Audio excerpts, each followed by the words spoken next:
Hello বন্ধুগণ, তোমরা কেমন আছো? ভালো আছো তো? আমিও খুব ভালো আছি। আবারও একটা নতুন মিনি ব্লগ নিয়ে চলে এসেছি। তোমরা দেখতেই পাচ্ছ বাবাকে নিয়ে চলেছি বিটি রোডের উদ্দেশ্যে। আর যারা বেলঘরিয়ায় থাকো তারা মোটামুটি রাস্তাটা দেখেই বুঝতে পেরেছো কোথায় আছি। তো বলছি দাঁড়াও, বিটি রোডে যাচ্ছিলাম হলো শম্ভুনাথের ভান্ডারা দিতে। আমাদের একটা স্টল বসেছিল সেখানেই। যেতে যেতে বাবার সাথে এটাই আলোচনা করছিলাম, এই ভান্ডারা কেন দেওয়া হয়। তো বাবা বলল যারা এখান রাস্তা দিয়ে যায় তারা হলো পুণ্য করে, আর সেই পুণ্যতেই আমরা কিছুটা তাদের সহযোগিতা করে, এতটা রাস্তা যায় তাদের কিছু দিয়ে আমরাও সেইটা নাকি পূর্ণ করি। যাই হোক, পাপে তো ভর্তি, যদি এইটুখানি দিয়ে একটুখানি পূর্ণ করতে পারি। তো এসে দেখছি অলরেডি ওরা স্টল বসিয়ে দিয়ে লজেন্স, জল, আদার্স অনেক কিছু ছিল। লাস্টে আইসক্রিমও আনা হয়েছিল, কোল্ড ড্রিঙ্কস আনা হয়েছিল, সব কিছুই আমরা দিয়েছি। তো দেখতেই পাচ্ছ আমাদের গ্রুপের মোটামুটি সবাই চলে এসেছিলো, শুধু মেয়েরা আসেনি। মেয়েরা আস্তে আস্তে সবাই আসবে। আমি এক হাতে ফোন ধরে ভিডিও করতে পারছিলাম না বলে রিজুকে আবার বললাম, রিজু ফোনটা ধরে দিবি, আমি এক হাতে ধরে পারছিলাম না। তো ও আবার ফোনটা ধরে দিয়েছিলাম। আমি আবার লেটুস, ডান দিকের হাত দিয়ে কোনো কাজই করতে পারি না, সবই বাঁ হাত দিয়ে। অ্যাকচুয়ালি এগুলো বাঁ হাত দিয়ে করতে নেই, তোমরা সবাই জানো।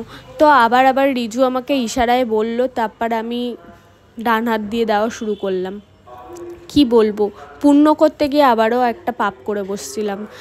এত পাপে ঢাকা, যদি একটু দিয়ে পূর্ণ করতে পারি। আস্তে আস্তে সবাই আসছিল, আর খুব মাঝরাতে মোটামুটি 12টা নাগাদ হঠাৎ করে খুবই বৃষ্টি হয়েছিল। বৃষ্টিতেও ভিজেও আমরা অনেক আনন্দ করে দিয়েছি, আর এরা খুব আনন্দ করে যায়। আর আমার এটা ফার্স্ট টাইম যে এরকম ভান্ডারা দেওয়া, আমি শুনেছি সবার কাছ দিয়ে, এটা আমার ফার্স্ট টাইম। আর আমি খুবই মজা পাচ্ছিলাম। বাবা অনেক রাত অবধি ছিল, তারপরে বাবা বাইরে যাবে বলে চলে গেছিলো। আমি একটা কথা বলতে চাই, যে ভালো তার সাথেই কেন খারাপ হয় জানি না, তাদের সাথেই কেন এত খারাপ হয়। যাই হোক, আমি একটা কথাই বলবো, যে যারা আমার ক্ষতি করছো তাদের যাতে ঠাকুর তাদের বিচার যাতে দিক। আমি তাদের বিচার দেওয়ার কেউ না। আমার সাথে যা ঘটেছে বা আমার সাথে যা খারাপ হচ্ছে তা হোক, যে করছে তাদের যাতে আরও ভালো হোক, তাদের বিচার ঠাকুরই দেবে। যাই হোক, এই দেখো বৃষ্টি নেমে গেছে অলরেডি।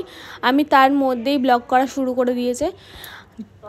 আমি ভাবছিলাম আমার ফোনটা ভিজে না যায়, তারপর মনে পড়লো, ওহো আমার ফোনটা তো আইফোন, ওয়াটারপ্রুফ আছে। যাই হোক, আমি আবার দিলাম জল দিচ্ছিলাম। জল বেশিরভাগ নিতে চায় না, কারণ তাদের ব্যাগ ভারী হয়ে যাবে, আর এতটা পথ হেঁটে যায়, তাই প্রবলেম হবে। কিন্তু খুবই মজা করেছি আমরা। ব্লগটা কেমন লাগলো তোমরা একটুখানি বলো, আশা করি সবারই ভালো লাগবে। আর কারা কারা এরকম ভান্ডারা দিয়েছো বা কারা কারা এরকম যাও তারা বল।